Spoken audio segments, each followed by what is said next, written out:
Hi folks, Shane here. I'm out again on this fantastic little 300 rally, and as mentioned before, I'm going to do a little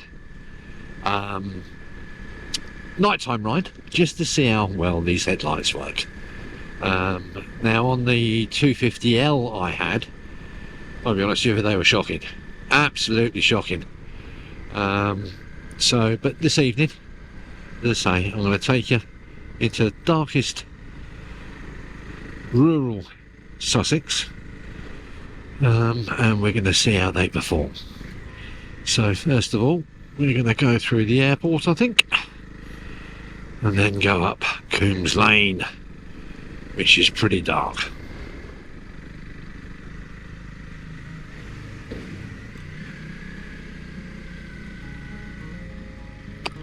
So this is Shoreham Airport, folks.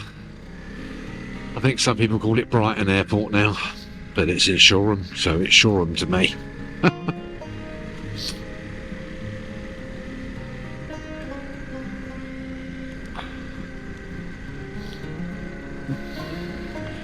So we've got 89 miles on the clock now.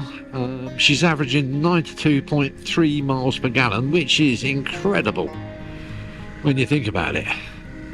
Absolutely incredible.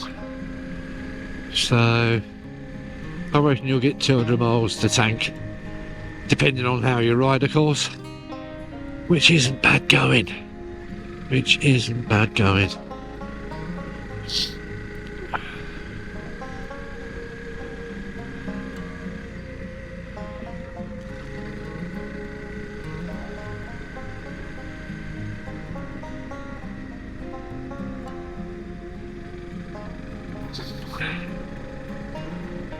Hello.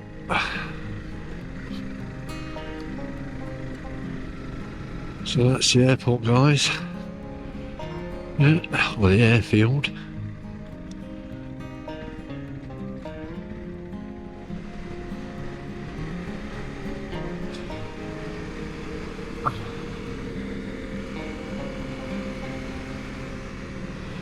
Say with the L, the 250L, it was like having a very, very small candle which emitted a bit of yellow light.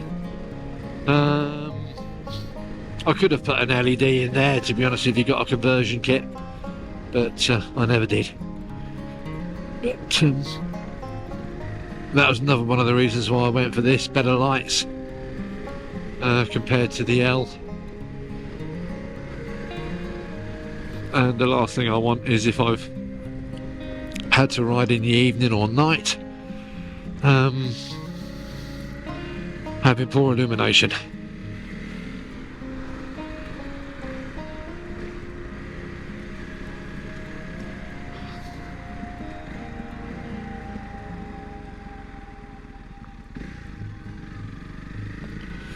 So this is Coombs Lane, and it's as black as your hat, as I used to say. So let's have a look. So that's on dip at the moment. Right, that's main, and that's illuminating that road nicely. So you never get a true reflection when you're using a GoPro or something like that. But hopefully by whacking the ISO up to 1800, it's giving you a fairly good idea. So dip, main.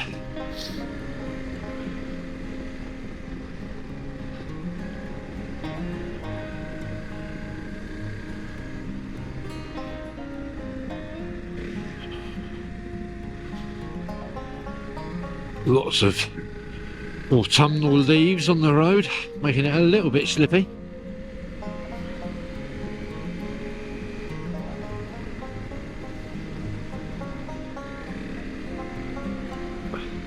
So we're coming up to the village of Stenning now, about a mile and a half. What we'll do, we'll take the A road back home.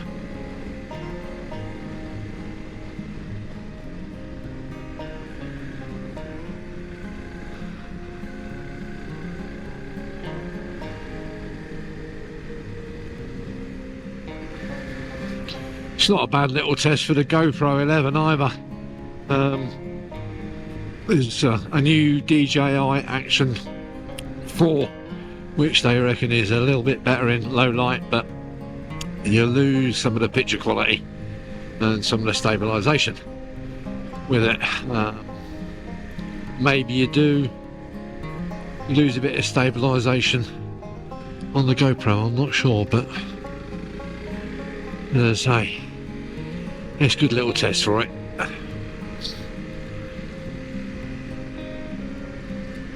So this is Stenning, which in about 5 weeks time, maybe less, will be covered in Christmas decorations, and it looks really picturesque when it is.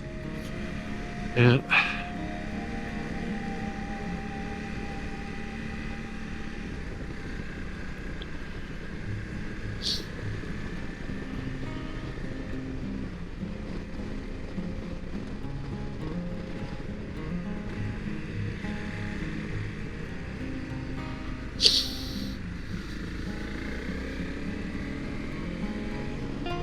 Something I got to learn to remember to do is switch the indicators off on the GSA, and on the Africa Twin they was automatic.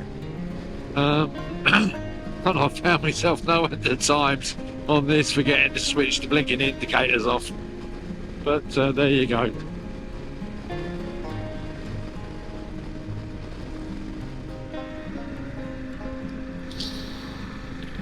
Well folks, I'm going to sign off now. Thank you so much for watching, and if you've made it this far, even better.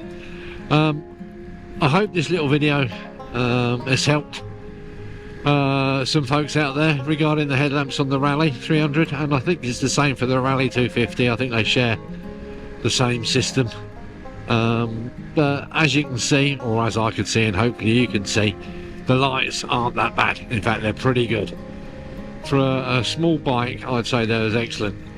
Obviously, as I said before, the GoPro won't give a complete true reflection of what I can see with my eyes, but hopefully it will give you enough to make you think, yeah, actually they are pretty good.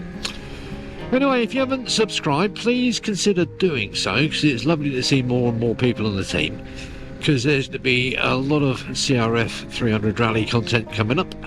Modifications, trips, wee adventures, camping adventures, and all the rest of it. You never know, you might even get a bit of overseas stuff with it as well. As I said, I think on another video, I live literally half an hour from New Haven, which is the 4-hour crossing to Dieppe in France. So next year, hopefully we'll be getting a bit of the old baguette and du fromage. Anyway, as they say in France, bonne nuit and stay safe. Cheers now.